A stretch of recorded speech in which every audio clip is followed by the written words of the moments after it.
প্রিয় শিক্ষার্থীরা, আশা করি তোমরা সকলেই ভালো আছো। এই ক্লাসটি আমরা শুরু করব সপ্তম শ্রেণীর ইতিহাস ও সামাজিক বিজ্ঞান বইয়ের চতুর্থ অধ্যায়টি থেকে। এই অধ্যায়টির শিরোনাম হলো বাংলা অঞ্চল ও স্বাধীন বাংলাদেশ, অর্থনৈতিক ইতিহাসের সন্ধানে। আমি তোমাদেরকে এই ক্লাসটির মাধ্যমে এই অধ্যায়টির প্রথম যে অনুশীলনীমূলক কাজটি রয়েছে এই কাজটির সমাধান দেখিয়ে দেওয়ার চেষ্টা করব। শিক্ষার্থীরা, তার আগে চলো আমরা জেনে নেই অর্থনৈতিক ইতিহাস কাকে বলে।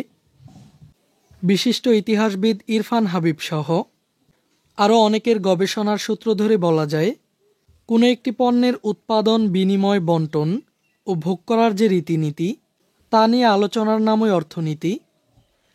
কৃষি, শিল্প, ব্যবসা বাণিজ্য মূলত এই তিনের সমন্বয়ে গড়ে ওঠে মানুষের অর্থনৈতিক জীবন। কোনো একটি নির্দিষ্ট ভূখণ্ডে একদল মানুষ হাজার বছরের ধারাবাহিকতায় অর্থনৈতিক জীবন গঠন ও রূপান্তরের যে বিপুল অভিজ্ঞতা অর্জন করেন তার কালানুক্রমিক বিবরণ পাওয়া যায় অর্থনৈতিক ইতিহাসের আলোচনায়।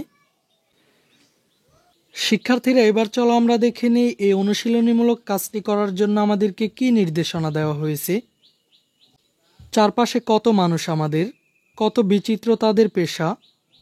কেউ চাষাবাদ করেন, কেউ চাকরি করেন, কেউ রিক্সা চালান, কেউ জামা তৈরি করেন, আবার কেউ খাবার তৈরি করেন, কেউ দোকানে বসে মনোহরি পণ্য বিক্রি করেন। এইসবই হচ্ছে মানুষের অর্থনৈতিক কাজ। চলো আমরা আমাদের পরিচিত এরকম আরও কিছু পেশার নাম লিখি এবং তারা কী ধরনের কাজ করেন তা বর্ণনা করে নিচের ছকটি পূরণ করি। এখানে আমাদের কাজটি হচ্ছে মূলত পেশাজীবীদের একটি তালিকা তৈরি করা, এরপর এসব পেশাজীবীদের কাজের বর্ণনা করা। তো শিক্ষার্থীরা, চলো আমরা এই কাজটির নমুনা সমাধানটি দেখে নিই। এখানে তোমরা চাইলে অন্যান্য পেশাগুলো উল্লেখ করতে পারো। আমি এখানে শুধুমাত্র তোমাদেরকে নমুনা দেখানোর চেষ্টা করেছি। এখানে প্রথম পেশাটি হলো শিক্ষক। শিক্ষকতা পেশায় কাজের বর্ণনা, শিক্ষার্থীদের শিক্ষা দান করেন এবং তাদের বিভিন্ন বিষয়ে জ্ঞান ও দক্ষতা অর্জনে সহায়তা করেন। এরপরের পেশাটি হলো কৃষক। কৃষক জমিতে কৃষিকাজ করে ফসল উৎপাদন করেন। এরপর সবশেষ পেশাটি হলো ডাক্তার।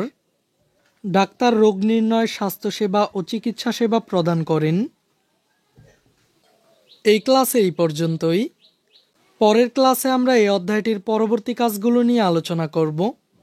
শিক্ষার্থীরা, এই ক্লাসটি তোমাদের কাছে কেমন লেগেছে তা আমাকে কমেন্ট করে জানিয়ে দাও। আর আমাদের চ্যানেলে নতুন হয়ে থাকলে চ্যানেলটিকে এখনই সাবস্ক্রাইব করে রাখো।